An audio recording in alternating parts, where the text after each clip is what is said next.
प्रत्यगर्थो ब्रह्मैवाहमस्मि स्मृतिपुराणानाम् आदिगिं गुरुणादिगं नमामि भगवत्पादं शङ्करं लोकशङ्करं शङ्करं शङ्कराचार्यं केशवं बादरायणं सूत्रभाष्यविदो वन्दे भगवन्तो पुनः पुनः श्रीमच्छङ्करभगवत्पूज्यपाद सद्गुरुभ्यो नमः वेदवर्यं महामतिं वेदान्तसारज्ञं सद्गुरुं प्रणतोऽस्म्यहं सम्प्रदायज्ञं संयमेन्द्रं सदाश्रयं सद्गुरुं सच्चिदानन्दं सदाचार्यं समाश्रये श्री श्री सच्चिदानन्देन्द्र सरस्वती महासद्गुरुभ्यो नमः। अचीहि भगवो ब्रह्म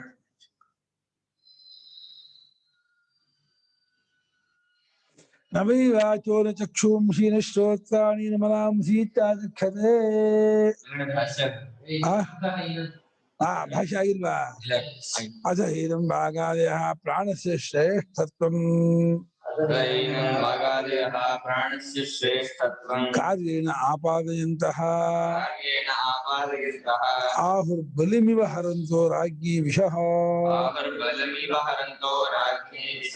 ಆಮೇಲೆ ಯಾವಾಗ ಪ್ರಾಣ ಎದ್ಗುಳೇನೆ ಎಲ್ಲ ಜಗುಳು ಬಿದ್ದವು ನೊಣಗಿ ಹೋದವು ಅಲುಗಾಡಿಸಿಬಿಟ್ಟಲ್ಲ ಆಮೇಲೆ ಭಾಗಾದಿಗಳೆಲ್ಲರೂ ನಮ್ಮಲ್ಲಿ ಶ್ರೇಷ್ಠ ಪ್ರಾಣನೇ ದೇರ್ ಇಸ್ ನೋ ಡೌಟ್ ಅದು ನಮ್ಮ ಸಂಶಯವಿಲ್ಲ ಪ್ರಾಣನೇ ಮುಖ್ಯ ಪ್ರಾಣನೇ ಪ್ರಧಾನ ಅವನೇ ಎಲ್ಲರಿಗೂ ಹೆಚ್ಚಿದವನು ಅಂತ ಕಾರ್ಯೇಣ ಅಂದ್ರೆ ಅವನ ಮಾಡಿದ ಕೆಲಸದಿಂದ ಒಪ್ಕೊಳ್ಳುತ್ತಾ ಆಮೇಲೆ ಹೇಳ್ತಾ ಇದ್ದಾರೆ ರಾಜನಿಗೆ ಪ್ರಜೆಗಳು ವಿಷಾನ ಪ್ರಜೆಗಳು ಬಲಿಯನ್ನು ಒಪ್ಪಿಸುವ ಹಾಗೆ ಬಲಿಯನ್ನು ಕರ ಟ್ಯಾಕ್ಸ್ ಕಪ್ಪಾಳಿಗೆ ಅಯ್ಯೋ ನಮ್ದಲ್ಲ ನಿಮ್ ಕೊಟ್ಬಿಡ್ತೀವಪ್ಪ ನೀವಪ್ಪ ನಿಂದಪ್ಪ ಅದು ನಮ್ದಲ್ಲ ಅಂದ ನೀಂತ ಕೊಡೋದು ಅವಂದೇ ಅದು ನಮ್ದು ಅಂದ್ಕೊಂಡಿದ್ರೆ ಹೊರತಿವ್ರು ವಸಿಷ್ಠತ್ವ ಪ್ರತಿಷ್ಠಾತ್ವ ಸಂಪದತ್ವ ಆಯತನತ್ವ ಪ್ರಜಾತಿತ್ವ ಇದಕ್ಕೆ ಅನೇಂಗೆ ಅದೆಲ್ಲ ಪ್ರಾಣ ಬಂದಿದ್ದು ಇವ್ರದೆಲ್ಲ ಅಣೆಯ ಕೊಟ್ಟದ್ದು ಅಣಿಗೆ ಅವನಿಗೆ ಕೊಟ್ಟರು ಎಲ್ಲರೂ ಅವನಿಗೆ ಕೊಟ್ಟರು ಹೇಗೆ ಒಪ್ಪಿಸಿದ್ರು ವಾಕ್ತಾವದು ಆಚಾ ಮತ್ತು ವಾಕ್ ಹೇಳ್ತಾ ಇದೆ ಇದಹಂ ವಸಿಷ್ಠೋಸ್ಮಿ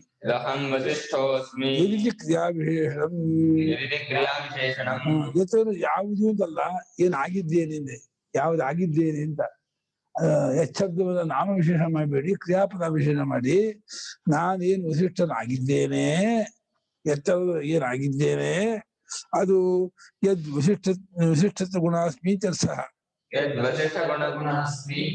ವಿಶಿಷ್ಟತ್ವ ಯಾವ ವಸಿಷ್ಠತ್ವ ಗುಣದವನಾಗಿದ್ದೇನೆ ಅಂತ ಅರ್ಥ ತ್ವಂತದ್ ವಸಿಷ್ಠ ಆ ವಸಿಷ್ಠತ್ವ ನಿಂದು ಆ ವಸಿಷ್ಠ ನೀನು ವಸಿಷ್ಠನಾಗಿದ್ದು ನಿನ್ನಿಂದ ನನ್ಗೆ ಬಾರೋ ಎರವಲು ತಗೊಂಡೆ ನಂದು ಅನ್ಕೊಂಡ್ಬಿಟ್ಟಿರ ಆಡುವಿಗೆ ಇಟ್ಕೊಳ್ಸಕ್ಕೆ ಬಳೆನೋ ಸರನೋ ಉಂಗುರನೋ ಕೊಟ್ಟೋಗ್ತಾರಪ್ಪ ಆಮೇಲೆ ನಂದು ಅನ್ಕೊಂಡ್ಬಿಟ್ರೆ ಆಡು ಗಿರಿವಿ ಹಾಗೆ ಪ್ರಾಣಂದು ನೀನೇ ಇಟ್ಕೊಂಡ್ರೆ ವಸಿಷ್ಠತ್ವ ಕೊಟ್ಟಿದ್ದ ಇನ್ನೇನ್ ಮಾಡ್ಬಿಟ್ಟ ಪ್ರಾಣ ಹಾಕೋ ನಂದೇ ವಸಿಷ್ಠೋಣ ನಾನೇ ವಸಿಷ್ಠ ವಸುಮತ್ತಮ ವಾಸೈತಮ ಅಂತ ಏನೇನೋ ಹೆಮ್ಮೆ ಪಡ್ಕೊಬಿಡ್ತು ಈಗ ಗೊತ್ತಾಯ್ತು ನಂದಲ್ಲ ಅದು ತೇನ ವಸಿಷ್ಠತ್ವ ಗುಣೇನ ತ್ವಂ ತದ್ ವಸಿಷ್ಠೋಸಿ ಆ ವಸಿಷ್ಠತ್ವ ಗುಣದಿಂದ ನೀನೇ ಆ ವಸಿಷ್ಠರಾಗಿದ್ದೀಯಾ ವಾಸೈತಮ ಅಥವಾ ವಸುಮತ್ತಮ ನೀನೇ ಆಗಿದ್ದೀಯಾ ಅಂದ ಸದ್ಗುಣಸ್ವಮಿತ್ಯರ್ಥ ನೀನು ಆ ಗುಣದವನಾಗಿದ್ದೀಯಾ ಅಂತ ಅರ್ಥ ಅಥವಾ ತಚ್ಛಬ್ದೋಪಿ ಕ್ರಿಯಾ ವಿಶೇಷಮೇವ ತದಸಿ ಅಂತ ಅದು ಆಗಿದ್ದೀಯಾ ಅಂತ ಅದು ಆ ರೀತಿ ಆಗಿದೆಯಾ ಅಂತ ಹಾಗೆ ಅದು ನಿನ್ನದಾಗಿದೆ ಅಂತ ಅದು ಕ್ರಿಯಾ ವಿಶೇಷಣ ಮಾಡ್ಕೊಂಡ್ಬಿಡಿ ಅಂದ್ರೆ ತ್ವತ್ಕೃತ ಸ್ವದೀಯೋಸು ವಸಿಷ್ಠತ್ವ ಗುಣ ಅಜ್ಞಾನ ಮಮೇತಿ ಮಯಾ ಅಭಿಮತಾಃ ಇತ್ಯದಿದು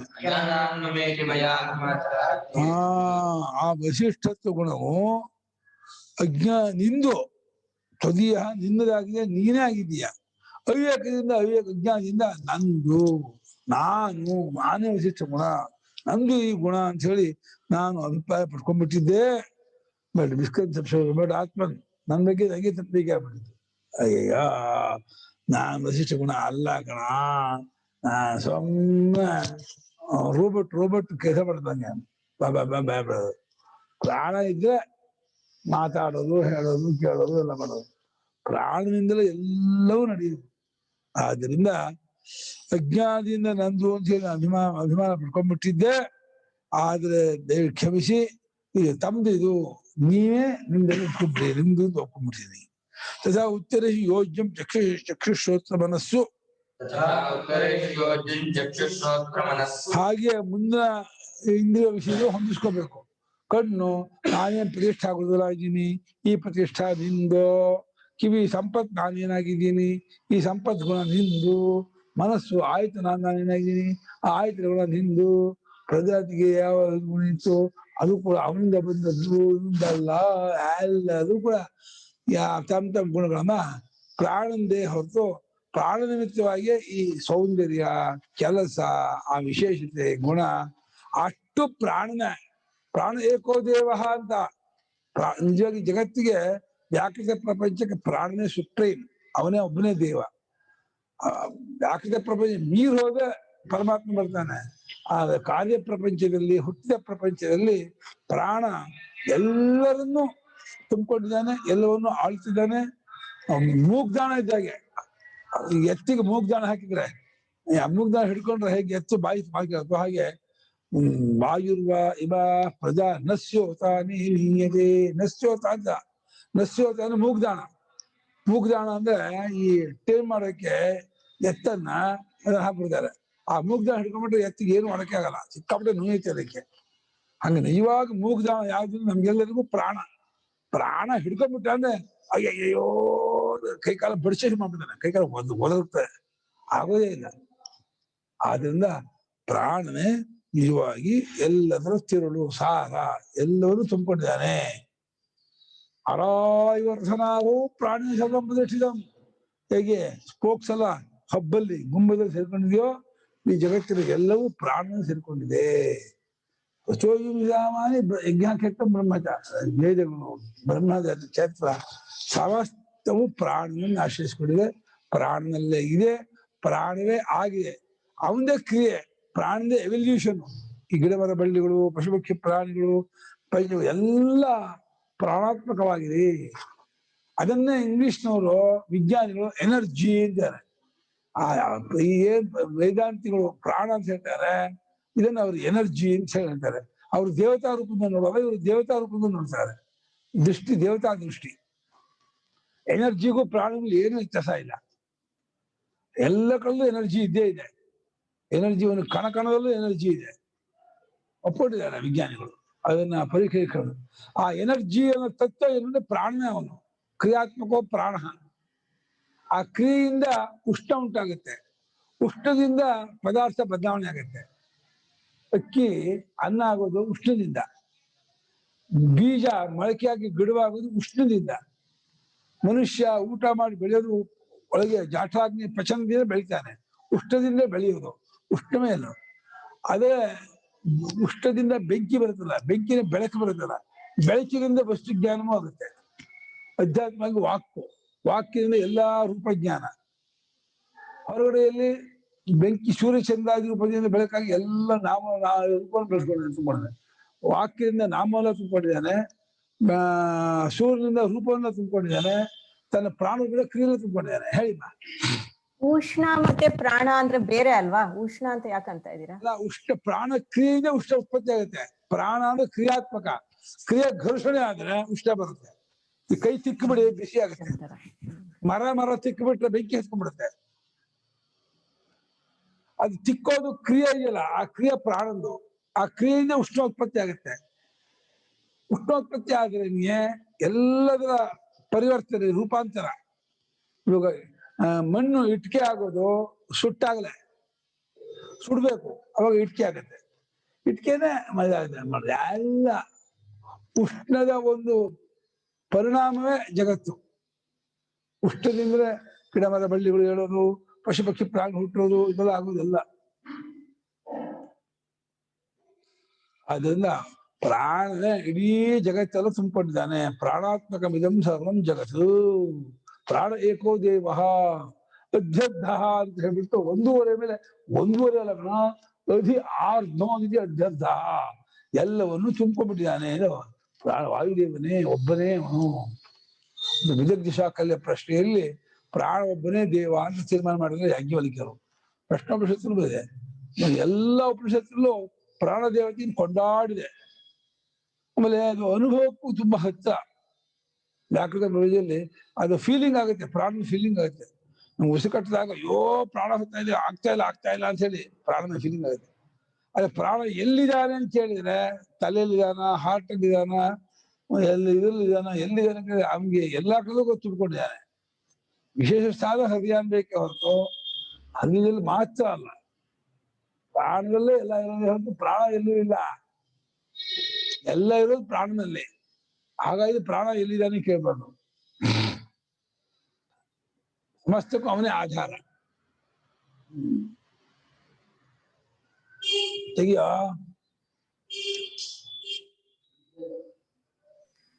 ಲಂಗ್ಸ್ ಎಲ್ಲ ಅಲ್ವಾ, ಲಂಗ್ಸ್ ಅಂತಾರಲ್ವಾ, ಅಲ್ಲೇ ಪ್ರಾಣ. ಐ ಮೀನ್ ಲಂಗ್ಸ್ ಫಂಕ್ಷನ್ ಮಾಡ್ತಾನೆ ಹೊರತು ಲಂಗ್ಸ್ ಪ್ರಾಣ ಅಲ್ಲ, ಅಲ್ಲೇ ಅಲ್ಲ. ಆ ಲಂಗ್ಸ್ ಅಲ್ಲಿ ಕೆಲಸ ಮಾಡ್ತಾನೆ ಅಷ್ಟೇ, ಕ್ರಿಯಾತ್ಮಕ. ಲಂಗ್ಸ್ ಅಲ್ಲಾಗ್ಲಿ, ಹಾರ್ಟ್ ಅಲ್ಲಾಗ್ಲಿ, ಈ ಕಿಡ್ನಿಲಾಗ್ಲಿ, ಬ್ರೈನ್ ಅಲ್ಲಾಗ್ಲಿ, ಎಲ್ಲಾ ಜಾಗದಲ್ಲೂ ಕ್ರಿಯೆ ನಡೆಯುತ್ತೆ. ಪ್ರಾಣದ ಕ್ರಿಯೆ ನಡೆಯುತ್ತೆ ಹೊರತು ಪ್ರಾಣದ ತತ್ವ ಇದೆಯಲ್ಲ ಅದು ಯೂನಿವರ್ಸಲ್. ಪ್ರಾಣ ಇಡೀ ಜಗತ್ತಲ್ಲಿ ತುಂಬಿಕೊಂಡಿದ್ದಾನೆ. ಅವನೇ ನಿಜವಾದ ಒಬ್ಬನೇ ದೇವ. ಅವನು ಪ್ರಾಣ ಏಕೋ ದೇವ. ಇಂದ್ರನಾಗಿ ಅವನೇ ಇಂದ್ರಸ್ತ್ವಂ ಪ್ರಾಣ ತೇಜಸ ಹೃದೋಸಿ ಪರಿರಕ್ಷಿತ ಅಂತ ಅಂತರಿಕ್ಷೇ ಚರದಿ. ಸೂರ್ಯನಾಗಿ ನೀನೆ, ಜ್ಯೋತಿಷಾಂಪಿ ನೀನಂದ್ರೆ ಎಷ್ಟು ಸಲಹ ಕೊಂಡಾಡುತ್ತೆ ಶಾಸ್ತ್ರ ಅಂತಂದ್ರೆ ಬಹಳ ವಿಸ್ತಾರ ಕೊಂಡಾಡುತ್ತೆ ಪ್ರಾಣದೇವನಿಯನ್ನ. ನ ವೈ ವಾಚೋ ನ ಚಕ್ಷುಂಷಿ ನ ಶ್ರೋತ್ರಾಣಿ ನ ಮನಾಗುಂಧೀತ್ಯಾಚಕ್ಷತೆ.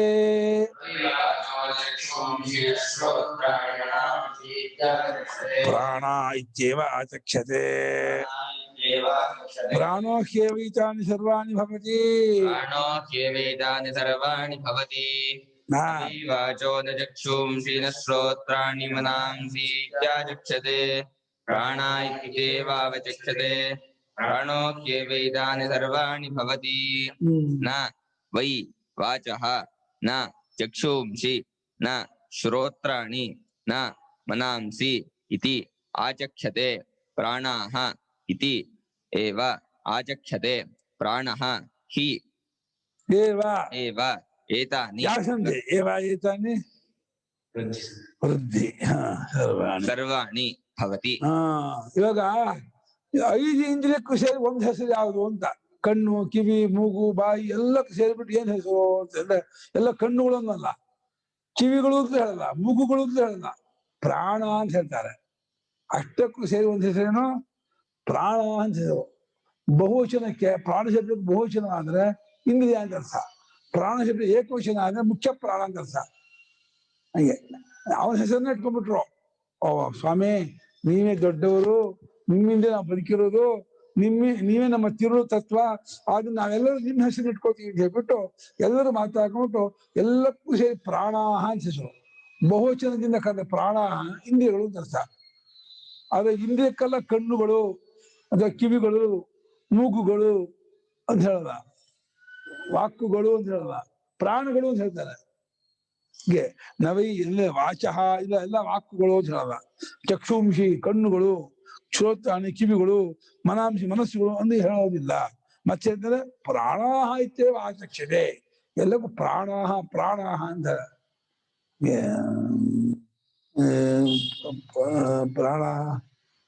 ಬರುತ್ತಲ್ಲ.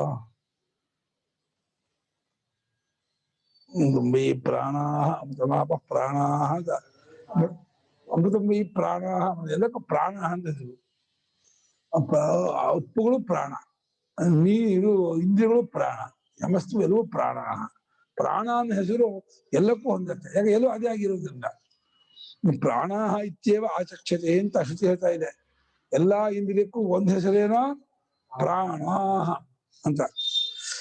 ಪ್ರಾಣೋ ಹಿ ಏವ ಏತ ಅಂತ ಹೇಳೋಣ. ಏಕೆಂದ್ರೆ ಪ್ರಾಣನೇ ಅಲ್ಲ ಇದೆಲ್ಲವೂ ಆಗಿರ್ತಾನೆ. ಪ್ರಾಣ ಇದ್ದೆ ನೋಡ್ತಾನೆ, ಪ್ರಾಣ ಇದ್ದೆ ಕೇಳ್ತಾನೆ, ಪ್ರಾಣ ಇದ್ದೆ ಮಾತಾಡ್ತಾನೆ, ಪ್ರಾಣ ಇದ್ದೆ ಮುಗಿಸ್ತಾನೆ.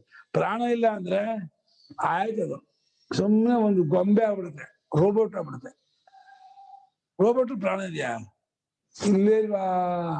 ಪ್ರಾಣ ಇಲ್ಲ ರೋಬೋಟ್ಗೆ, ಪ್ರಾಣ ಅಂತ ಬೆಲೆ ಇಲ್ಲ, ಕಿಮ್ಮತ್ತೇ ಇಲ್ಲ ಅದಕ್ಕೆ.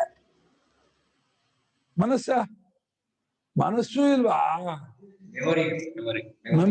ಮೆಮೊರಿ ಮನಸ್ಸಿನ ತಾನೆ.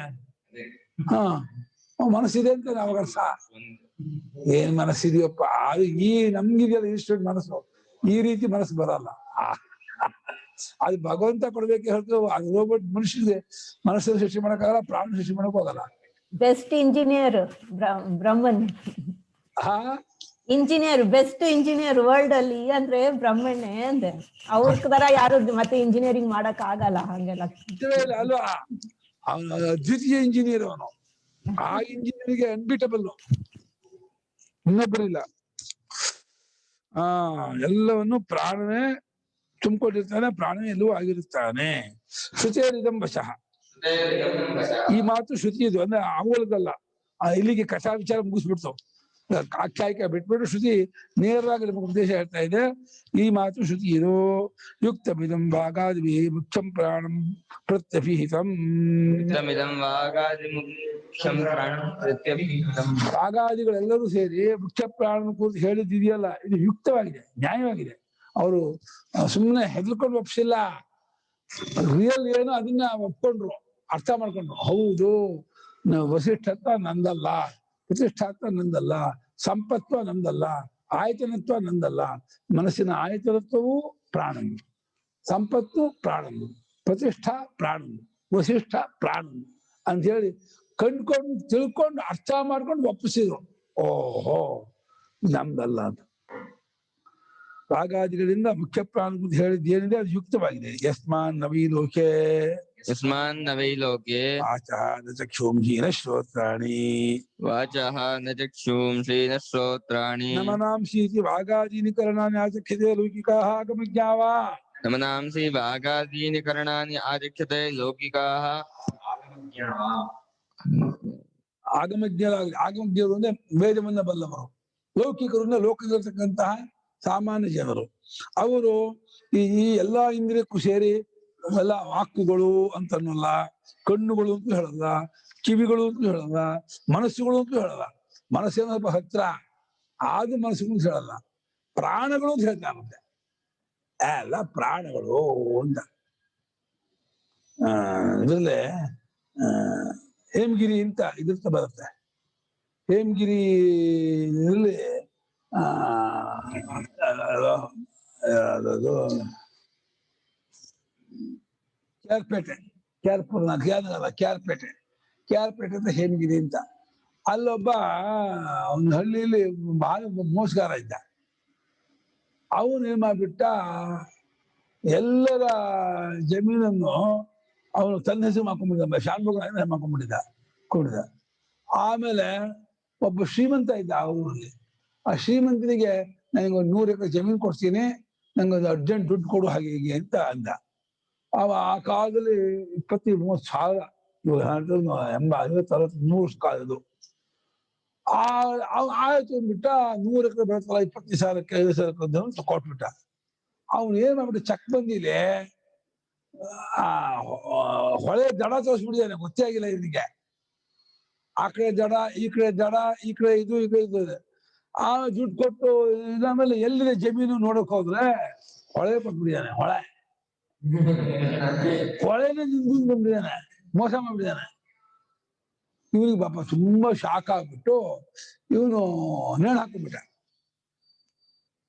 ನೇಣು ಹಾಕೊಂಡು ಅವನು ಇದಾಗ ಸತ್ತೋಗ್ಬಿಟ್ಟ. ಇದಾಗಿ ಆ ಸತ್ತೋಗ್ಬಿಟ್ಟು ಏನಾಗ್ಬಿಟ್ಟ, ಅವನು ಬೆಳೆದ್ರ, ನಾನು ನೇಣು ಹಾಕೊಂಡು ಸತ್ತೋಗಿ ನಿಮ್ಮೆಲ್ಲರನ್ನು ಕಾಡ್ತೀನಿ, ಊರ್ನೆಲ್ಲ ಕಾಡ್ತೀನಿ, ನಂಗೆಲ್ಲ ಮೋಸ ಮಾಡಿದೀರ ನೀವೆಲ್ಲ ಸೇರಿ, ನೀವೆಲ್ಲ ಅನ್ಯಾಯ ಮಾಡಿದ ಅಂತ ಅಂದ್ಬಿಟ್ಟು ಹಾಗೆ ಬೆಳೆದ್ಬಿಟ್ಟ. ಪ್ರೇತನಾಗಿ ಕಾಡಕ್ಕೆ ಶುರು ಮಾಡ್ಬಿಟ್ಟ ಊರಿನವ್ರನ್ನೆಲ್ಲ. ಹೆಂಗ ಮನೇಲೆ ಅಡಿಗೆ ಮನೇಲಿ ಅನ್ನ ತಪ್ಪಲೆ ಇದ್ದಕ್ಕಿದೆ ಅನ್ನ ತಪ್ಪಲೆ ಧಬಾರ್ ಬಿದ್ಬಿಡೋದು, ಉಡ್ತಿತ್ತು. ಸಾರಿ ಪಾಕಿಲ್ಲ ಉಡ್ತಾ ಇತ್ತು. ಮನೆಯವರೆಲ್ಲ ಅಡಿಗೆ ಮಾಡ್ತಾ ಹಿಂದೆ ಕಸಬರಿಕಿಂದ ಹೊಡೆದ ಇರೋದು ಆಗ್ತಿತ್ತು. ಮನೇಲೆ ಯಾರಿಗೂ ಇರಕ್ ಆಗ್ತಿರ್ಲಿಲ್ಲ. ಅಯ್ಯೋ ಎಂತ ಗ್ರಹಚಾರ ಹಾಗೆ ಹೀಗೆ ಅಂತ ಹೇಳ್ಬಿಟ್ಟು ಎಲ್ಲರೂ ಆ ಹೇಮಿಗೆ ಬೆಟ್ಟಕ್ಕೆ ಹೋಗ್ಬಿಟ್ಟು ಇದ್ ಮಾಡ್ಕೊಂಡ್ರು. ಆಮೇಲೆ ಪ್ರಾರ್ಥನೆ ಮಾಡ್ಕೊಂಡ್ರು, ಇಲ್ಲ ಅವನ ಹೆಸರಲ್ಲಿ ನಾವು ಎಲ್ಲ ಒಂದು ಇದ್ ಮಾಡ್ಕೊಳ್ತೀವಿ, ಒಂದು ವರ್ಷ ಒಂದು ಸಂತರ್ಪಣೆ ಮಾಡ್ತೀವಿ ಅವನ ಹೆಸರಲ್ಲಿ ಒಂದು, ಆಮೇಲೆ ಮುಂದೆ ಹುಟ್ಟುವ ಮಕ್ಕಳಿಗೆಲ್ಲ ಅವನ ಹೆಸರು ಇಡ್ತೀವಿ ಅಂತ ಹರಕೆ ತಗೊಂಡ್ರು. ಹಾಗಾಗಿ ಇವತ್ತಿಗೂ ಆ ಊರಲ್ಲಿ ಏನೋ ಗುಂಡಣ್ಣ ಅಂತ ಏನೋ ಗುಂಡ ಅಂತ ಹೇಳಿ ಎಲ್ಲರಿಗೂ ಒಂದು ಹೆಸರು ಉಂಟು. ಹಿರಿಯ ಮಗ ಎಲ್ಲರೂ ಗುಂಡ ಅಂತ ಹೆಸರಿಡ್ತಾರೆ. ಆಮೇಲೆ ಅವನು ಕಾಡೋದು ಬಿಟ್ಟು ಹೋದ ಅಂತ ಕಥೆ ಹೇಳ್ತಾ ಇದ್ರು. ಅದೇ ಇಲ್ಲಿ ಪ್ರಾಣ ಕಾಡ್ತಿಲ್ಲ, ಪ್ರಾಣನೇ ನಿಜವಾಗಿ ಆತ್ಮ ಆಗಿದ್ದಾನೆ. ಹಾಗಾಗಿ ತತ್ವ ಪರಮಾರ್ಥ ಅದು, ಅದನ್ನ ತಿಳ್ಕೊಂಡಿಲ್ಲ ಇವರು, ನಮ್ದು ಅಂದ್ಕೊಂಡಿದ್ದು ತಪ್ಪಲಿಕೆಯಿಂದ ಬಿಟ್ಟು ಹೋಯ್ತು.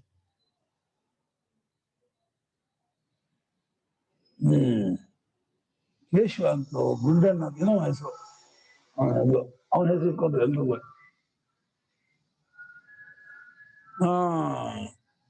ಆಗಮಜ್ಞರಾಗಲಿ, ವೇದವನ್ನ ಬಲ್ಲವರಾಗಲಿ, ಲೋಕದ ಸಾಮಾನ್ಯ ಜನರಾಗಲಿ, ಎಲ್ಲಾ ಇಂದ್ರಿಯಕ್ಕೂ ಸೇರಿ ಕಣ್ಣುಗಳು, ಕಿವಿಗಳು, ಮಾತುಗಳು ಅಥವಾ ಬಾಯಿಗಳು, ಮನಸ್ಸುಗಳು ಅಂತ ಹೇಳೋದಿಲ್ಲ. ಕಿಂತರಿಹಿ ಮತ್ತೇನ್ ಹೇಳ್ತಾರೆ, ಪ್ರಾಣಾಹ ಇತ್ಯೇವ ಆಚಕ್ಷ್ಯತೆ ಕಥೆಯಂತಿ. ಎಲ್ಲಕ್ಕೂ ಸೇರಿ ಪ್ರಾಣಗಳು ಅಂದ್ಬಿಟ್ರೆ ಎಲ್ಲ 11 ಇಂದ್ರಿಯವೂ ಆಯ್ತು. 11ಕ್ಕೂ ಸೇರಿ ಪ್ರಾಣಗಳು, ಪಂಚ ಕರ್ಮೇಂದ್ರಿಯ, ಪಂಚ ಜ್ಞಾನೇಂದ್ರಿಯ, ಅಂತಃಕರಣ, ಅಷ್ಟಕ್ಕೂ ಸೇರಿ ಪ್ರಾಣಗಳು ಅನ್ನೋ ಹೆಸರು ಬಂದ್ಬಿಡ್ತು. ಯಸ್ಮಾ ಪ್ರಾಣೋ ಹಿ ಏವ ಏತಾನಿ ಸರ್ವಾಣಿ ಭಾಗಾದೀನಿ ಕರ್ಣಜಾತಾನಿ ಭವತಿ.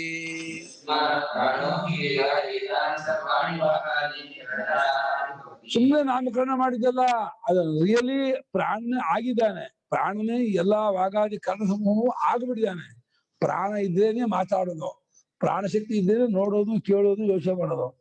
ಪ್ರಾಣ ಇದೆ ಏನಕ್ಕೂ ಕಿಮ್ಮತ್ತಿಲ್ಲ, ಯಾವ್ದು ಏನು ಮಾಡೋದ, ಕಾಷ್ಟ ಲೋಷ್ಟ ಸಮ, ಕಟ್ಟಿಗೆ ಮಣ್ಣು ಹೆಂಟೆ ಆಗ್ಬಿಡುತ್ತೆ. ಪ್ರಾಣ ಇರೋರಿಗೆ ಗೌರವ, ಪೂಜೆ, ಮರ್ಯಾದೆ, ಪ್ರೀತಿ, ವಿಶ್ವಾಸ, ನಡವಳಿಕೆ, ವ್ಯವಹಾರ ಎಲ್ಲ ಉಂಟು. ಗತವತಿ ವಾಯು ದೇಹಾಪಾಯೇ ಭಾರ್ಯಾ ಬಿಭ್ಯತಿ ತಸ್ಮಿನ್ ಕಾಯೇ. ಗತವತಿ ವಾಯು, ದೇಹದಿಂದ ವಾಯು ಪ್ರಾಣ ಹೊರಟೋಯ್ತು ಅಂತಂದ್ರೆ ಆ ಹೆಂಡತಿನ ಗಂಟೆ ತಗೊಂಡು ಸುಟ್ಟು ಹಾಕ್ಬಿಡಿ, ಇರೋದು ಬೇಡ ಗಂಡ ಅಂತ, ಬೇಡ ಈ ಹಣ ಅಂತ. ಯಾವ ಗಂಡನನ್ನ ಬಹಳ ಆದರದಿಂದ ಅವಳು ಪ್ರೀತಿಯಿಂದ ಸೇವೆ ಮಾಡಿಸಿದ್ಲೋ ಆ ಗಂಡನನ್ನೇ ಇವತ್ತು ತಗೊಂಡೋಗಿ ಬೇಗ ಸುಟ್ಟಾಕ್ಬಿಡಿ, ಬೇಡ ಇರೋದು ಬೇಡ, ಸಾಕು, 2 ಗಂಟೆ ಆಯ್ತು, ಎಷ್ಟೋ ತಿಳ್ಕೊತೀರಾ ಅಂತಂತಾಳಂತೆ. ಏನು ಮಾಡಕ್ಕಾಗಲ್ಲ. ಅತಃ ಮುಖ್ಯಂ ಪ್ರಾಣಂ ಪ್ರತಿ ಅನುರೂಪಮೇವ ವಾಗಾದಿಭಿರುಕ್ತಮಿತಿ.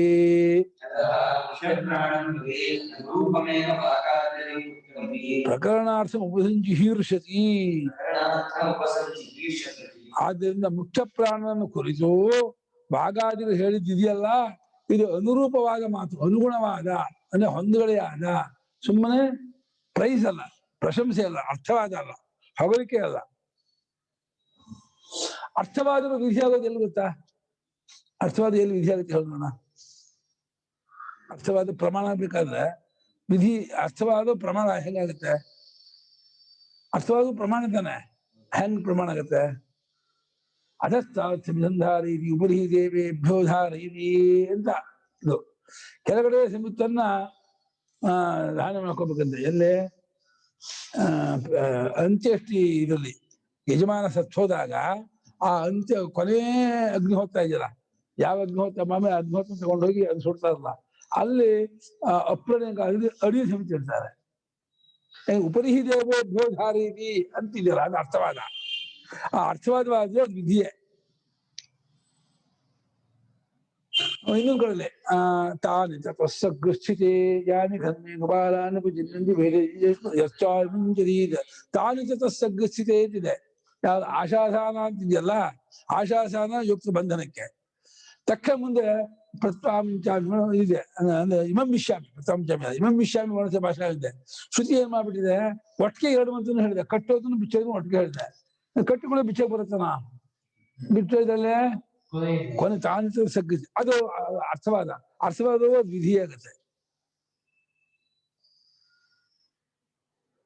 ಅರ್ಥವಾದ ತಸ್ಮಾತ್ ಹಿರಣ್ಯ ಮದಕ್ಷಿಣ್ಯಂ ಇದೆಯಲ್ಲ, ಅದು ಅರ್ಥವಾದ ವಿಧಿ, ಅದು ವಿಧಿಯಾಗಿ ಅದು ವಿಧಿವಾಕ್ಯ, ಅದು ಅರ್ಥವಾದೂ ಅಲ್ಲ. ಅದು ಕೆಲವು ಸಲ ಕಸೆಯೆಲ್ಲ ಇದಾಗುತ್ತೆ, ವಿಧಿ ಆಗ್ಬಿಡುತ್ತೆ. ತಸ್ಮಾತ್ ಜಂಜಭ್ಯಮಾನೋ ಬ್ರೂಯ ಮೃಯಕ್ಷಕಸೋ, ಅದು ವಿಧಿ. ಇದು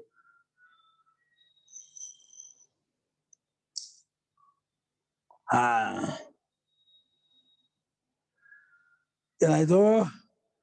ಆದ್ದರಿಂದ ಮುಖ್ಯ ಪ್ರಾಣನ ಕುರಿತು ವಾಗಾದಿಗಳು ಹೇಳಿದ್ದೇನುಂಟು ಅದು ಅನುರೂಪವಾದಂತಹ ಮಾತನ್ನ ಆಡಿದ್ದಾರೆ ಹೊರತು ಬೇರೆ ಅಲ್ಲ ಅಂತ ಹೇಳ್ತಾ ಪ್ರಕರಣಾರ್ಥವನ್ನ, ಪ್ರಕರಣ ಅಂದ್ರೆ ಕಾಂಟೆಕ್ಸ್ಟ್, ಈ ಕಾಂಟೆಕ್ಸ್ಟ್ ಅರ್ಥವನ್ನ ಉಪಸಂಜಿಹೀರ್ಷತಿನೋ ಉಪಸಂಹರ್ತು ಇಚ್ಛತಿ. ಉಪಸಂಜಿಹೀರ್ಷತಿ ಯಾವ ಧಾತು? ಉಪಸಂಜಿಹೀರ್ಷತಿ ಹರಿಹರಣೆ. ಹರಿಹರಣೆ ಹಾರತಿಗೆ ಜಿಹೀರ್ಷತಿ ಆಗುತ್ತೆ. ಉಪಸಂ ಎರಡು ಉಪಸರ್ಗ, ಉಪಸಂಹಾರ ಮಾಡಬೇಕೆಂದು ಇಷ್ಟಪಟ್ಟುಕೊಂಡಿರುತ್ತದೆ ಇದರ್ಥ. ನಾನು ಕಥಪಿದಂ ಯುಕ್ತಂ ಚೇತನಾವಂತೈವ ಪುರುಷಾಃ ಅಹಂ ಶ್ರೇಷ್ಠತಾಯಿ ವಿವಿದಂತಹ ಅನ್ಯೋನ್ಯಂ ಸ್ಪರ್ಧೆರನ್ನಿದೆ.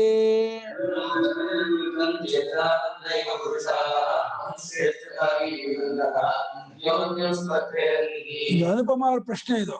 ಅದಂದ್ರೆ ಕಣ್ಣು ಸ್ಪರ್ಧೆ ಮಾಡೋದು, ಕಿವಿ ಸ್ಪರ್ಧೆ ಮಾಡೋದು, ಮಾತಾಡೋದು. ಕಣ್ಣು ಮಾತಾಡ್ತು, ನಾನು ಒಂದ್ ವರ್ಷ ಹೋಗಿ ಬರ್ತೀನಿ ಅಂತ ಹೇಳ್ತು, ಒಂದ್ ವರ್ಷ ಹೋಗ್ತು, ಆಮೇಲೆ ಬಂದು ಸೇರ್ಕೊತು, ಹೆಂಗಿದ್ದು ಅಂತ ಕೇಳ್ಕೊತು, ಆಮೇಲೆ ಇದೆಲ್ಲ ಹೆಂಗ್ ಹೊಂದುತ್ತೆ ಕಣ್ಣಿಗೆ ಕಿವಿಗೆ? ಆಡುತ್ತೆ, ಕಣ್ಣು ಮಾತಾಡ್ತಾ, ಕಿವಿ ಮಾತಾಡ್ತಾ, ಇದೆಲ್ಲ ಹೆಂಗ್ ಹೊಂದತ್ತೆ ಅಂತ ಕೇಳಿದ್ರೆ ಅದು ಉತ್ತರ ಕೊಡ್ತಾರೆ. ಚೇತನಾವಂತರಾದ ಮನುಷ್ಯರು ಪರಸ್ಪರ ಸ್ಪರ್ಧೆ ಮಾಡುವ ಹಾಗೆ, ನಾನು ಶ್ರೇಷ್ಠ, ನಾನು ಶ್ರೇಷ್ಠ, ನಾನು ಶ್ರೇಷ್ಠ ಅಂತ ವಾದ ಮಾಡಿ ಸ್ಪರ್ಧೆ ಮಾಡುವ ಹಾಗೇನೆ ಕಣ್ಣು, ಕಿವಿ, ಮೂಗು, ಬಾಯಿ ಎಲ್ಲ ಸ್ಪರ್ಧೆ ಮಾಡಿದ್ರು ಅಂತಿದಿರಲ್ಲ, ಇವುಗಳಿಗೆ ಸ್ಪರ್ಧೆ ಮಾಡೋಕ್ ಹೆಂಗ್ ಬರುತ್ತೆ? ಇವ್ರಿಗೆ ಮಾತಾಡೋಕ್ಕೂ ಬರಲ್ಲ, ಇವ್ರಿಗೆ ಇದು ಗೊತ್ತೇ ಇಲ್ವಲ್ಲ, ಇದೆಲ್ಲ ಹೆಂಗ್ ಮಾಡಿದ್ರು ಅರ್ಥ ಮಾಡ್ತೀರ ನೀವು ಅಂತ ಇದಕ್ಕೆ ಆಕ್ಷೇಪ. ನಹಿ ಚಕ್ಷುರಾದೀನಾಂ ವಾಚಂ ಪ್ರತ್ಯಾಖ್ಯಾಯ ಪ್ರತ್ಯೇಕಂ ವಚನಂ ಸಂಭವತೆ. ವಾಕನ್ನು ಒಂದ್ ಬಿಟ್ಟು, ವಾಗಿಂದೇ ಮಾತಾಡುತ್ತೆ, ವಾಕನ್ನು ಒಂದು ಬಿಟ್ಟು ಕಣ್ಣಿಗಾಗಲಿ, ಕಿವಿಗಾಗಲಿ, ಮೂಗಿಗಾಗಲಿ, ಘ್ರಾಣಕ್ಕ, ಇದಕ್ಕ, ಮನಸ್ಸಿಗಾಗಲಿ ನೇರಾಗಿ ಮಾತಾಡೋ ಬರೋದಲ್ಲ. ಮಾತಾಡೋದು ವಾಗಿಂದ್ರಿಯವೇ ಮಾತಾಡೋದು. ವಾಗಿಂದ್ರಿಯವೇ ಮಾತಾಡೋದು, ಬೇರೆ ಮಾತಾಡೋದಿಲ್ಲ. ಹೆಂಗ್ ನೀವು ಹೇಳ್ಬಿಟ್ರಿ ಅಂತ ಆಕ್ಷೇಪ. ಇದು ವಾಚಂ ಪ್ರತ್ಯಾಖ್ಯಾಯನೇನೋ, ವಾಕನ್ ಬಿಟ್ಟು ಅಂತ ಅದನ್ನು ಅದು ಹೇಳುತ್ತೆ ಬಿಡಿ, ಅದು ಮಾತಾಡುತ್ತೆ. ಆದ್ರೆ ಕಣ್ಣು ಮಾತಾಡ್ತು, ಕಿವಿ ಮಾತಾಡ್ತು, ಮೂಗು ಮಾತಾಡ್ತು, ಇದೆಲ್ಲ ಅಣ್ಣ ಮಾತಾಡ್ತಿಲ್ಲ ಹೊಂದಲ್ಲಪ್ಪ. ಇದೆಲ್ಲ ಹೆಂಗಾಗುತ್ತೆ? ಬರೀ ಮನಸ್ಸು ಮಾತಾಡೋದು ಎಲ್ಲ ಹಂಗಾಗುತ್ತೆ. ತಥಾ ಅಪಗಮೋ ದೇಹ ಪುನಃ ಪ್ರವೇಶ ಬ್ರಹ್ಮಗಮನಂ ಪ್ರಾಣಸ್ತುತಿರ್ವ ಉಪಪದ್ಯತೆ. ಹಾಗೆ ದೇಹದಿಂದ ಒಂದು ವರ್ಷ ಬಿಟ್ಟು ಹೋಗೋದು, ಆಮೇಲೆ ಒಂದು ವರ್ಷ ಕರೆಕ್ಟ್ ಆಗಿ ಜ್ಞಾಪಕ ಮಕ್ಕಳು ಮತ್ತೆ ಬರೋದು, ಮತ್ತೆ ಪ್ರವೇಶ ಮಾಡೋದು, ಆಮೇಲೆ ಅದಕ್ಕೂ ಮುಂಚೆ ಬ್ರಹ್ಮನ ಹತ್ರ ಹೋಗಿ ಚರ್ಚೆ ಮಾಡೋದು. ನಾವೆಲ್ಲ ಈಗ ಸ್ಪರ್ಧೆಗೆ ಒಳಗಾಗ್ಬಿಟ್ಟಿದೀವಿ, ನೀವ್ ಹೇಳು ಯಾರು ದೊಡ್ಡವನು ಅಂತ ಎಲ್ಲ ಬ್ರಹ್ಮನ ಹತ್ರ ಕೇಳೋದು, ಆಮೇಲೆ ಎಲ್ಲ ಸೇರಿ ಪ್ರಾಣನ ಹೊಗಳೋದು. ಇದೆಲ್ಲ ಹೆಂಗ್ ಬಂದತ್ರಿ? ಎಲ್ಲ ಮಾತು ಮಾಡುತ್ತೆ, ವಾಗಿಂದ್ರಿಯಕ್ಕಿದೆ, ಕಣ್ಣು ಮಾಡುತ್ತೆ, ಕಿವಿ ಮಾಡುತ್ತೆ, ಮೂಗು ಮಾಡುತ್ತೆ, ಎಲ್ಲ ಹೆಂಗ್ರಿ ಹೊಂದತ್ತೆ? ಇದೆಲ್ಲ ಚಂದಮಾಮ ಕಥೆ ಕಾಣುತ್ತಲ್ಲ, ಆ ಚಂದಮಾಮ ಕಥೆಲೆಲ್ಲ ಹೊಂದುತ್ತೆ. ಅಲ್ಲಿ ಗುಬ್ಬಚ್ಚಿಯು ಮಾತಾಡುತ್ತೆ, ಬೆಕ್ಕು ಮಾತಾಡುತ್ತೆ, ಇಲಿಯು ಮಾತಾಡುತ್ತೆ, ಎಲ್ಲವೂ ಮಾತಾಡುತ್ತೆ, ಅದೆಲ್ಲ ಉಂಟು. ಹೀಗೆ ಹೇಳ್ತು ಹಾಗೆ ಹೇಳ್ತು ಅಂತ. ಆದ್ರೆ ಈ ಶ್ರುತಿಯಲ್ಲಿ ಇದೆಲ್ಲ ಬಂದ್ರೆ ಇದೆಲ್ಲ ಸರಿ ಹೊಂದೋದಿಲ್ವಲ್ಲ, ಹೆಂಗೆ ಇದನ್ನ ಅರ್ಥ ಮಾಡ್ಕೊಳ್ಳೋದು ಅಂತ ಕೇಳಿಮ್ಮ. ನಾನು ಈ ಕ್ವೆಶ್ಚನ್ ಕೇಳಲ್ಲ, ನನ್ನ ಲೆಕ್ಕದ ಪ್ರಕಾರ ನೀವ್ ಹೆಂಗ್ ಹೊಂದಿಸ್ತೀರ ಇದಕ್ಕೆ? ಎಲ್ಲದಕ್ಕೂ ದೇವತೆಗಳಿದಾರಲ್ಲ, ಅದ್ರ ಬಗ್ಗೆ ಮಾತಾಡ್ತಾ ಇರೋದು ಅಂತ ನಾನು ಅನ್ಕೋತಾ ಇದ್ದೀನಿ. ಆನ್ಸರ್ ನಂಗೆ ಗೊತ್ತಿಲ್ಲ, ನಾವು ಓದಿಲ್ಲ ಇನ್ನ, ಅಂತ ಅನ್ಕೋತಾ ಇದ್ದೀನಿ. ಯಾವ ದೇವತೆಗಳು? ಯಾರ್ಯಾರು ಹೇಳ್ತಾರಲ್ಲ ಗುರುಗಳೇ, ನಂಗೆ ಹೆಸರುಗಳು ನೆನ್ಸಿಲ್ಲ. ಅಗ್ನಿ ಅವರೆಲ್ಲ ದೇವತೆಗಳು ಇದಾರಲ್ವಾ, ಎಲ್ಲ ಆರ್ಗನ್ಸ್ ಆಫ್ ಪರ್ಸೆಪ್ಷನ್ಗೆ. ನಾಲ್ಕು ಕಣ್ಣು, ಕಿವಿ, ಮೂಗು ಹೆಂಗೆ? ಅವಕ್ಕೆಲ್ಲಾನು ಇದಾರಲ್ವಾ, ಅವೆಲ್ಲ ಬರೀ ಅದೇ ಇಂಟೆಲಿಜೆಂಟ್ ಪ್ರಿನ್ಸಿಪಲ್ ಇದೆ ಅದ್ರ ಹಿಂದೆ. ಸೊ ಅದು ಮಾತಾಡಕ್ ಆಗುತ್ತೆ. ದೇವತೆಗಳು, ಇಂದ್ರಿಯದ ಅಭಿಮಾನಿ ದೇವತೆಗಳು, ಅದೇ ಉತ್ಸಾಹ ಕೊಡ್ತಾರೆ. ಮುಂದೆ ಉತ್ಸಾಹ ಕೊಡೋದೇ ನೋಡಿ, ನಂಗೆ ಗೊತ್ತಿತ್ತು. ನೋಡಿ ಬಹಳ ಜೋರ ಬಿಟ್ರೆ ಚಿಲ್ಕೊಂಬಿಟ್ರಿ. ಅಜ್ಞಾದಿ ಚೇತನಾವ ದೇವತಾ ಸೃಷ್ಟಿತತ್ವಾದ್ ಭಾಗಾದೀನಾಂ ಚೇತನಾವತ್ತಂ ತಾವತ್ ಸಿದ್ಧಮಾಗಮತಃ. ಇದಕ್ಕೆ ಉತ್ತರವೇನು ಅಂದ್ರೆ ಅಗ್ನಿಯೇ ಮುಂತಾದ, ಆಕಿಗೆ ಅಗ್ನಿ, ಕಣ್ಣಿಗೆ ಆದಿತ್ಯ, ಕಿವಿಗೆ ದಿಗ್ದೇವತೆ, ಮನಸ್ಸಿಗೆ ಚಂದ್ರ, ಹೀಗೆ ಆಯಾ ದೇವತೆಗಳು ಅಧಿಷ್ಠಿತ ಅಂದ್ರೆ ಮೇಲ್ ಕೂತವರು ಅಭಿಮಾನಿ ದೇವತೆಗಳು, ಅವರಿಂದ ನಡೆಯುತ್ತೆ ಅಂತಾದ್ರಿಂದ ಭಾಗಾದಿಗಳೆಲ್ಲಕ್ಕೂ ಚೇತನಾವತ್ವ ಆಗಮದಿಂದ, ಆಗಮ ಅಂದ್ರೆ ಶ್ರುತಿಯಿಂದ ಸಿದ್ಧವಾಗುತ್ತೆ. ಅವ್ರು ಮಾತಾಡ್ಕೊಂಡ್ರು, ಅವ್ರು ಚರ್ಚೆ ಮಾಡಿದ್ರು, ಅವ್ರು ಸ್ಪರ್ಧೆ ಮಾಡಿದ್ರು, ಅವ್ರು ಬ್ರಹ್ಮತ್ವ ಹೋದ್ರು, ಹೀಗಾಗಿ ಅದರ ಹೊಂದತ್ತೆ. ಅನ್ಯ ವಿದ್ಯೆಯ ಆಗಮದಿಂದ ಚೇತನಾವತ್ವ ಇವ್ರಿಗೆ ಸಿದ್ಧವಾಗತ್ತೆ, ಹಾಗೆ ಇವ್ರು ಮಾತಾಡ್ತಾ ಇದ್ರು ಹೊಂದತ್ತೆ. ಸಾಮೆ ವೇದಕ್ಕೆ ಹೊಂಬೋದು, ನಿಮ್ಗೆ ಶಾಸ್ತ್ರೀಯ ಹೊಂಬೋದು, ತರ್ಕಶಾಸ್ತ್ರಕ್ಕೆ ಹೊಂದಲ್ವಲ್ಲ, ಇದಕ್ಕೇನ್ ಹೇಳ್ತೀರಾ? ತಾರ್ಕಿಕ ಸಮಯ ವಿರೋಧ ಚೇತ್ ದೇಹೇ ಏಕಸ್ಮಿನ್ ಅನೇಕ ಚೇತನಾವತ್ವೇ. ಸ್ವಾಮಿ ತರ್ಕಶಾಸ್ತ್ರದಲ್ಲಿ ಒಪ್ಪಲ್ಲ, ಇದಕ್ಕೊಂದು ಚೇತನ, ಇದಕ್ಕೊಂದು ಚೇತನ, ಇದಕ್ಕೊಂದು ಚೇತನ ಇದೆ ಅಂದ್ರೆ ಏನ್ರಿ ಒಂದೇ ಚೇತನ ಇರೋದು ದೇಹಕ್ಕೆ. ಅನೇಕ ಚೇತನ ಇದ್ಬಿಟ್ರೆ ಯಾರ ಮಾತು ಕೇಳ್ಬೇಕು? ಒಬ್ಬ ಚೇತನ ಕೂತ್ಕೊಳ್ತಾನೆ, ಒಬ್ಬ ಚೇತನ ನಿಂತ್ಕೊಳ್ತಾನೆ, ದೇಹ ಹರಿದೋಗುತ್ತೆ. ಒಬ್ಬ ಇಲ್ಲೇ ಇರೋಣ ಅಂದ್ರೆ ಒಬ್ಬ ಹೋಗುವಂತಾನೆ. ಇಬ್ರು 3 ಜನ ಚೇತನ ಇದ್ಬಿಟ್ರೆ ದೇಹದಲ್ಲಿ, ದೇಹಕ್ಕೆ ಸ್ಥಿತಿ ಸರಿಯಾಗಿರಲ್ಲ. ಆದ್ರೆ ತರ್ಕಶಾಸ್ತ್ರದವರು ಇದಕ್ಕೆಲ್ಲ ಚೇತನ ಇಲ್ಲ, ಇದೆಲ್ಲ ಅಚೇತನ ಅಂತ ಹೇಳ್ಬಿಟ್ಟಿದ್ದಾರೆ. ಅದನ್ನ ನೀವ್ ಹೇಳ್ತಾ ಇರೋದು ವಿರುದ್ಧ. ತಾರ್ಕಿಕ ಸಮಯ ಅಂದ್ರೆ ಶಾಸ್ತ್ರ, ತಾರ್ಕಿಕ ಸಮಯ ಅಂದ್ರೆ ತರ್ಕಶಾಸ್ತ್ರ, ಅದಕ್ಕೆ ವಿರೋಧವಾಗತ್ತಲ್ಲ ನಿಮ್ಮ ಆನ್ಸರ್, ಉತ್ತರ. ಯಾಕಂದ್ರೆ ಒಂದು ದೇಹದಲ್ಲಿ ಅನೇಕ ಚೇತನಾವತ್ವೇ, ಅನೇಕ ಚೇತನವಂತರಿದ್ದಾರೆ ಅಂದ್ಬಿಟ್ರೆ ಅದು ಒಪ್ಕೊಳಕ್ ಆಗೋದಿಲ್ವಲ್ಲ ಅಂತ ಪ್ರಶ್ನೆ. ಅದಕ್ಕೆ ಉತ್ತರ ಈಶ್ವರಸ್ಯ ನಿಮಿತ್ತ ಕಾರಣತ್ವಾಭ್ಯುಗಮ. ಅಲ್ಲಪ್ಪ, ಅವರು ಚೇತನಾವಂತರಾದ್ರು, ಈಶ್ವರಾಧೀನವಾಗಿ ಅವ್ರು ಚೇತನಾವಂತರು. ಈಶ್ವರನ ನಿಮಿತ್ತ ಕಾರಣ, ಈಶ್ವರನ ನಿಮಿತ್ತವಾಗಿ ಇಟ್ಕೊಂಡು ಇವರು ಕೂಡ, ಇವ್ರಿಗೆ ಹೇಗೆ ರಾಜನಿಗೆ ಬೇರೆ ಆಳ್ಕಾಳುಗಳು ಮಂತ್ರಿಗಳು ಹೇಗೆ ಇರ್ತಾರೋ, ಅವರು ಚೇತನಾವಂತರು, ರಾಜನ ಚೇತನಾವಂತ, ರಾಜನ ಹೋದ್ರು. ಹಾಗೆ ಅಭಿಮಾನಿ ದೇವತೆಗಳು ಚೇತನಾವಂತರು, ಈ ಈಶ್ವರನು ಪ್ರಧಾನ ಚೇತನಾವಂತ. ಹಾಗಾಗಿ ಈಶ್ವರನಿಂದ ನಿಮಿತ್ತ ಕಾರಣತ್ವವನ್ನ ಅವರು ಒಪ್ಕೊಂಡಿದ್ದಾರಾದ್ರಿಂದ ಅವ್ರು ತಾರ್ಕಿಕರಲ್ಲಿ ಈಶ್ವರನನ್ನ ಒಪ್ಕೊಂಡಿದ್ದಾರೆ, ನಿಮಿತ್ತ ಕಾರಣ ಒಪ್ಕೊಂಡಿದ್ದಾರೆ. ಅವ್ರು ತಾರ್ಕಿಕರ ಅಂಗೀಕಾರವನ್ನು ಇಟ್ಕೊಂಡೇ ಉತ್ತರ ಕೊಡ್ತಿದ್ದಾರೆ. ನೀವೇ ಒಪ್ಕೊಂಡಿದ್ದೀರಾ ಈಶ್ವರನು ನಿಮಿತ್ತ ಕಾರಣ ಇದ್ದಾನೆ ಅಂತ ಒಪ್ಕೊಂಡಿರೋದ್ರಿಂದ ನೀವು ಈ ಪ್ರಶ್ನೆ ಮಾಡೋ ಹಾಗಿಲ್ಲ ಅಂದ್ರು. ಮತ್ತೆ ವಿವರಣೆ ಕೊಡ್ತಾರೆ. ಏತಾವತ್ ಈಶ್ವರಂ ಅಭ್ಯುಪಗಚ್ಚಂತಿ ತಾರ್ಕಿಕಾಃ ತೇ ಮನಾದಿಕಾರ್ಯಕರಣಾನಾಂ ಆಧ್ಯಾತ್ಮಿಕಾನಾಂ ವಾಕ್ಯಾನಾಂಚ ಪೃಥಿವ್ಯಾದೀನಾಂ ಈಶ್ವರಾಧಿಷ್ಠಿತಾನಾಮೇವ ನಿಯಮೇನ ಪ್ರವೃತ್ತಿ ವಿಚ್ಛತ್ಯ ರಥಾಧಿಪತಿ. ಹೇಗೆ ರಥ ಓಡಿಸ್ತೋ, ಅಲ್ಲೊಬ್ಬ ಸಾರಥಿ ರಥ ಡ್ರೈವರ್ ಕೂತ್ಕೊಂಡು ಯಾವ ನಡೆಸ್ತಾನೋ, ಅದೇ ರೀತಿ ಈ ತಾರ್ಕಿಕರಲ್ಲಿ 2 ಭಾಗ, ಶೇಶ್ವರ ತಾರ್ಕಿಕರು, ನಿರೀಶ್ವರ ತಾರ್ಕಿಕರು ಅಂತ. ಈಶ್ವರನ್ನು ಒಪ್ಪಿಕೊಳ್ಳುವಂತಹ ತಾರ್ಕಿಕರಿದಾರಲ್ಲ, ಈಶ್ವರನ್ನು ಒಪ್ಪಿಕೊಳ್ಳುವ ತಾರ್ಕಿಕರು ಮನಸ್ಸು, ಕಣ್ಣು, ಕಿವಿ, ಮೂಗು ಇತ್ಯಾದಿ ಎಲ್ಲ ಕಾರ್ಯ ಅಂದ್ರೆ ಶರೀರ, ಕರಣ ಅಂದ್ರೆ ಇಂದ್ರಿಯ, ಇದು ಆಧ್ಯಾತ್ಮಿಕವಾಗಿರುವಂತ ಇವುಗಳು. ಹೊರಗಡೆ ಬಾಹ್ಯವಾಗಿರುವ ಪೃಥಿವ್ಯಾದಿಗಳು ಎಲ್ಲವೂ ಈಶ್ವರಾಧಿಷ್ಠಿತವಾಗಿಯೇ ಕೆಲಸ ಮಾಡುತ್ತೆ. ಈಶ್ವರ ಪ್ರೇರಕನಾಗಿದ್ದು ಈಶ್ವರ ಅವ್ರನ್ನೆಲ್ಲ ಶಕ್ತಿ ಕೊಟ್ಟು ನಡೆಸ್ತಾನೆ ಅಂತ ಹೇಳಿ ಅವ್ರು ಒಪ್ಕೊಂಡಿದ್ದಾರೆ. ರಸ ನಡೆಸುವ ಹಾಗೇನೆಯೇ ಈಶ್ವರನು ಪಂಚಭೂತಗಳನ್ನು ನಡೆಸ್ತಾನೆ, ದೇಹೇಂದ್ರಗಳನ್ನು ನಡೆಸ್ತಾನೆ ಅಂತ ಒಪ್ಕೊಂಡಿರೋದ್ರಿಂದ ಅವರು ಈ ಪ್ರಶ್ನೆ ಮಾಡೋ ಹಾಗಿಲ್ಲ. ಅದು ನಚ ಅಸ್ಮಾಭಿ ಅಜ್ಞಾದ್ಯಾಶ್ಚೇತನಾವತ್ಯೋಪಿ ದೇವತಾಃ ಅಧ್ಯಾತ್ಮಂ ಭೋಕ್ತ್ಯೋ ಅಭ್ಯುಪಗಮ್ಯಂತೆ ಕಿಂ ತರ್ಹಿ ಕಾರ್ಯಕರಣವತೀನಾಂ ಹಿ ತಾಸಾಂ ಅನೇಕ ದೇವತಾ ಭೇದಾನಾಂ ಅಧ್ಯಾತ್ಮ ಅಧಿಭೂತ ಅಧಿದೇವ ಭೇದ ಕೋಟಿ ವಿಕಲ್ಪಾನಾಂ ಅಧ್ಯಕ್ಷತಾ ಮಾತ್ರೇಣ ನಿಯಂತ ಈಶ್ವರಾಭ್ಯುಪಗಮ್ಯತೆ.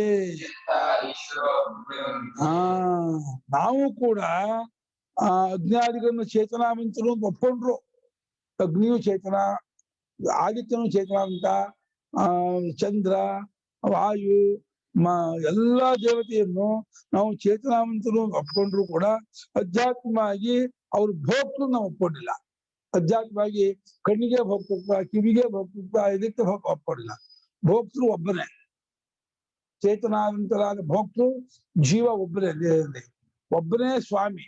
ಆ ಸ್ವಾಮಿಯಾಗಿರೋ ಜೀವನಿಗೆ ಕಣ್ಣು, ಕಿವಿ, ಮೂಗು, ಬಾಯಿ ಎಲ್ಲವೂ ಕೂಡ ಹೊಂದ್ಕೊಂಡು ಕೆಲಸ ಮಾಡ್ತಾ ಇದೆ. ಅದಕ್ಕೆಲ್ಲ ಅಭಿಮಾನಿ ದೇವತೆಗಳು ಇದ್ದಾರೆ. ಆ ಅಭಿಮಾನಿ ದೇವತೆಗಳು ಇಲ್ಲಿ ಭೋಕ್ತೃಗಳಲ್ಲ. ಇಲ್ಲಿ ವಾಕಲ್ಲಿ ಅಗ್ನಿ ಕೂತ್ಕೊಂಡಿದ್ರು, ಅಗ್ನಿಗೆ ಭೋಕ್ತೃತ್ವ ಇಲ್ಲ. ಕಿವಿಯಲ್ಲಿ ದಿಗ್ದೇವತೆ ಕೂತ್ಕೊಂಡಿದ್ರು, ಅವ್ರಿಗೆ ಭೋಕ್ತೃತ್ವ ಇಲ್ಲ. ಕಣ್ಣಲ್ಲಿ ಆದಿತ್ಯ ಕೂತ್ಕೊಂಡಿದ್ರು, ಆದಿತ್ಯನಿಗೆ ಭೋಕ್ತೃತ್ವ ಇಲ್ಲ. ಭೋಕ್ತೃತ್ವ ಜೀವನಿಗೆ. ಒಳ್ಳೇದನ್ನ ನೋಡ್ಲಿ, ಕೆಟ್ಟದನ್ನ ನೋಡ್ಲಿ ಅನುಗ್ರಹ ಮಾಡ್ಬೋದು ಆದಿತ್ಯ. ಅವನು ಚೇತನಾವಂತನಾಗಿರ್ಬಹುದು. ಚೇತನಾವಂತನಾಗಿ ಅನುಗ್ರಹ ಮಾಡುವನಾದರೂ ಭೋಕ್ತೃತ್ವ ಅವನಿಗಿಲ್ಲ. ಭೋಕ್ತ ಯೋನೆ ಭೋಕ್ತ್ರಿಯ ಸ್ತ್ರೀಲಿಂಗ, ದೇವತಾ ಸ್ತ್ರೀಲಿಂಗದಿಂದ ಭೋಕ್ತ್ರಿ, ಭೋಕ್ತೃ, ಭೋಕ್ತ್ರಿಯ. ಭೋಕ್ತೃ ಆಗಿ ನಾಭಿಗಮ್ಯಂತೆ ಅಂತ ಅವ್ರು ಭೋಕ್ತೃಗಳು ಎಂಬುದಾಗಿ ನಾವು ಒಪ್ಕೊಳ್ಳೋದಿಲ್ಲ. ಮತ್ತೇನು ಒಪ್ಕೊಳ್ತೀವಿ ಚಿಂತನೆ ಹೀಗೆ ಕೇಳಿದ್ರೆ, ಈ ದೇಹೇಂದ್ರಿಯ ಉಳ್ಳವುಗಳಾದ ಅವುಗಳಿಗೂ ದೇಹೇಂದ್ರಿಯಗಳು ಉಂಟು. ದೇವತೆಗಳಿಗೂ ನಮ್ ದೇಹೇಂದ್ರಿಯಗಳಿಗೂ ಅವರು ಅನುಗ್ರಹ ಮಾಡ್ತಾರೆ. ತಾಸಾಂ ದೇವತಾನಾಂ ಪ್ರಾಣಿಕ ದೇವತಾ ಭೇದ. ಅವಳೆಲ್ಲರೂ ಪ್ರಾಣ ಅನ್ನುವಂಥ ಒಂದು ದೇವತೆಯ ಭೇದಗಳು, ಬಿಡಿ ಭಾಗಗಳು. ಅವಂದೇ ಇಲ್ಯೂಷನ್. ಮುಖ್ಯ ಪ್ರಾಣ ಹಿರಣ್ಯಗರ್ಭ ಸಮಷ್ಟಿ ಪ್ರಾಣ ಇದೆ, ಅವಂದೇ ಅಂಶಗಳು.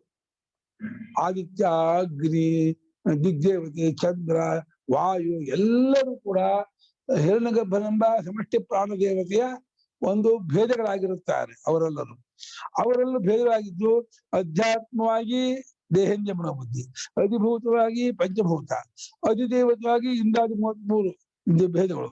ಈ ಕೋಟಿಯಿಂದ ತುದಿ ತರ್ಥ. ಕೋಟಿಯಿಂದ ಲಕ್ಷ, ಕೋಟಿ, ಆ ಕೋಟಿ ಅಲ್ಲ. 100, 10, 1000, ಲಕ್ಷ, ಕೋಟಿ ಸಂಖ್ಯೆ ಇದೀವಲ್ಲ, ಸಂಖ್ಯೆಯಾದ ಕೋಟಿ. ಇಲ್ಲಿ ಕೋಟಿ ಶಬ್ದಕ್ಕೆ ಅರ್ಥ ತುದಿ ಭಾಗ ಅಂತ. ಸ್ವಾಮಿ ಏನ್ ಮಾಡಿದಾರೆ ನೋಡಿ, 3 ಕೋಟಿಗಳಿಂದ ಅಧ್ಯಾತ್ಮ, 3 ಕೋಟಿಗಳಿಂದ 3 ಭಾಗಗಳಿಂದ ಅರ್ಥ. ಅಲ್ಲಿ ಕೋಟ್ಯಶ್ಚತಸ್ರ ಏಕಾಸ್ತು ಗ್ರಹೀವ್ಯಾಸಾಂ ಸದಾವೃತಃ ಭಗವಾನಾವಿರಸ್ಪೃಷ್ಟೋ ಅಸ್ತಿನಾಸ್ತೀತಿ ನಾಸ್ತಿರಾಸ್ತಿ ವಾ ಪುನಃ. ಕೋಟ್ಯಶ್ಚತಸ್ರ ಕೋಟ್ಯ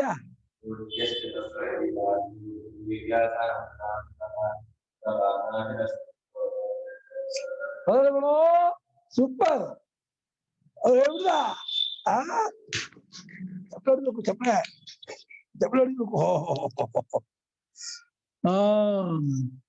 ಓದ್ತಾ ಇರ್ತೀಯಾ? ಇಲ್ಲ, ಅವತ್ತೇ ಓದಿದ್ದು. ದೇವತಾ ಭೇದ, ಪ್ರಾಣ ಅಂದ್ರೆ ಒಂದು ದೇವತೆಯ ಭೇದವಾಗಿರ್ತಕ್ಕಂಥವ್ರು. ಅದು ಮಾಡ ಅವ್ನು ಮುಗಿಸೋದು.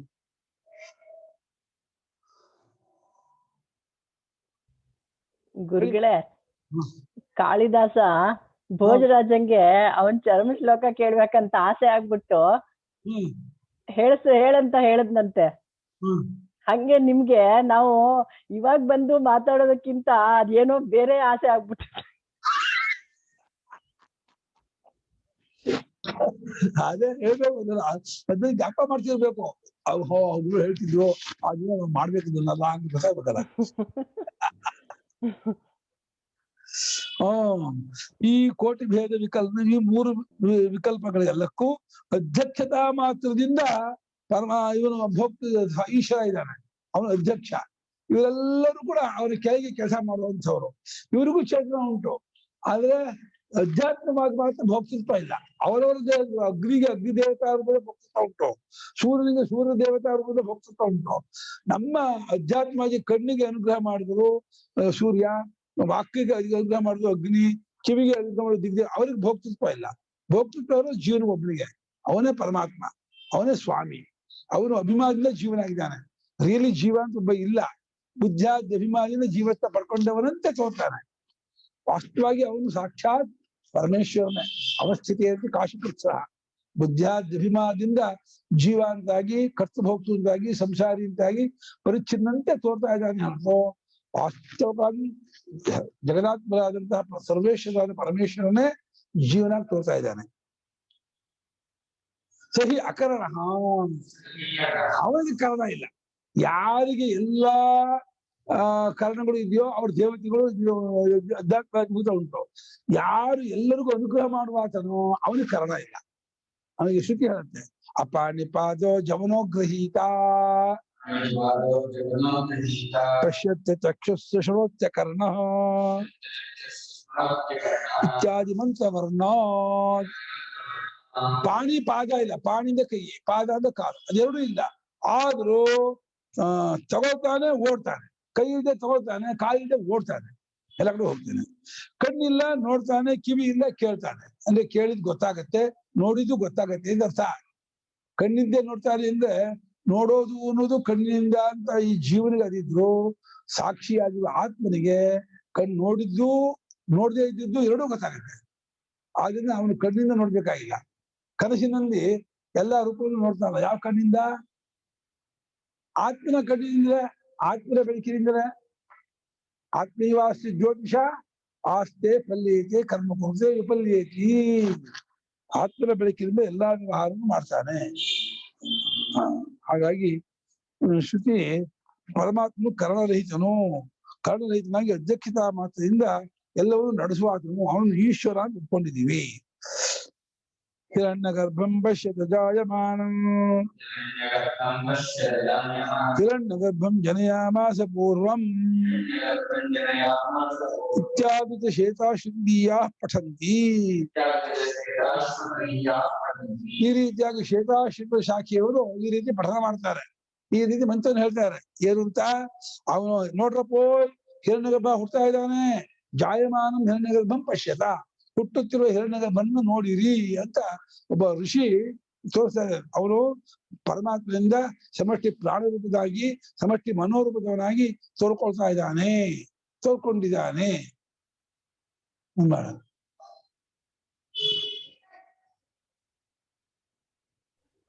ಗುರುಗಳೇ, ಹುಟ್ಟುತ್ತಿರುವ ಪರಮಾತ್ಮನ ನೋಡಿರಿ ಅಂದ್ರೆ ಆ ಹಿರಣ್ಯಗರ್ಭನ್ನ ಆ ಋಷಿ ಅದಕ್ಕಿಂತ ಮುಂಚೆ ಹುಟ್ಟಿದಾರಂತಲ್ಲ?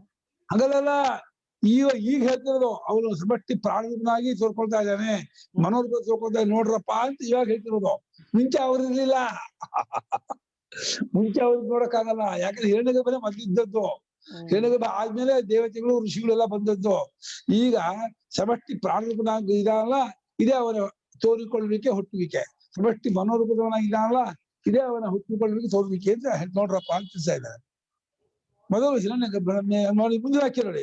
ಅವನು ಪರಮಾತ್ಮನು ಪೂರ್ವಂ ಹಿರಣ್ಯಗರ್ಭಂ ಜನಯಾಮಾಸ, ದೇವತೆಗಳಿಗಿಂತಲೂ ಋಷಿಗಳಿಗೆ ಎಲ್ಲರಿಗಿಂತಲೂ ಹಿರಣ್ಯಗರ್ಭನೇ ಮುಂಚೆ ಸೃಷ್ಟಿ ಮಾಡ್ದ. ಅದನ್ನ ಹಿರಣ್ಯಗರ್ಭ ಹುಟ್ಟ ನೋಡ್ರಪ್ಪ ಅಂದ್ರೆ ನೀವು ಮುಂಚೆ ಇದ್ ನೋಡ್ದಪ್ಪ ಅಂತ ಅರ್ಥ ಅಲ್ಲ. ಬಹಳ ಶಾರ್ಪ್ ಅವರು ಅದಲ್ಲೇ ಅದನ್ನು ಹುಡ್ತಾರೆ.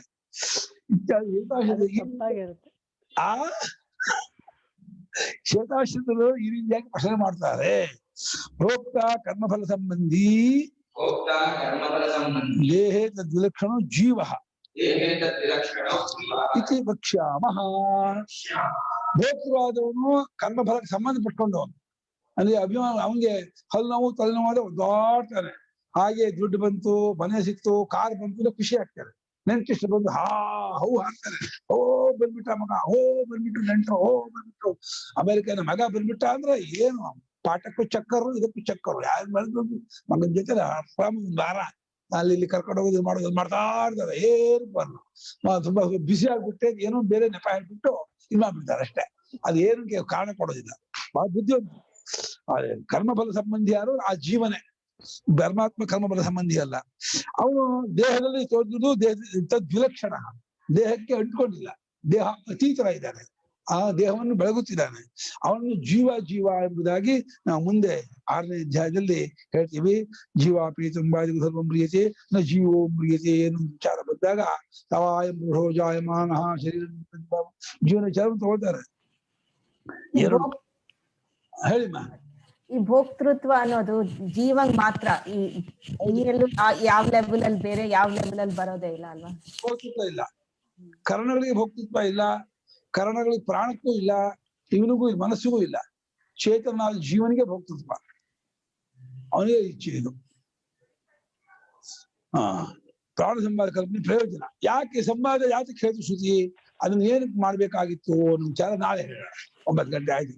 ಓಂ ಆಪ್ಯಾಯಂತು ಮಮಾಂಗಾನಿ ವಾಕ್ಪ್ರಾಣಶ್ಚಕ್ಷುಶ್ರೋತ್ರಮಥೋ ಬಲಮಿಂದ್ರಿಯಾಣಿ ಚ ಸರ್ವಾಣಿ ಸರ್ವಂ ಬ್ರಹ್ಮೋಪನಿಷದಂ ಮಾಹಂ ಬ್ರಹ್ಮ ನಿರಾಕುರ್ಯಾಂ ಮಾ ಬ್ರಹ್ಮ ನಿರಾಕರೋತ್ ನಿರಾಕರಣಮಸ್ತು ನಿರಾಕರಣಂ ಮೇಸ್ತು ತದಾತ್ಮನಿರ್ದೇಯೋಪನಿಷತ್ಸು ಧರ್ಮಾಃ ತೇ ಮಯಿ ಸಂತೋ. ಓಂ ಶಾಂತಿ ಶಾಂತಿ ಶಾಂತಿಃ.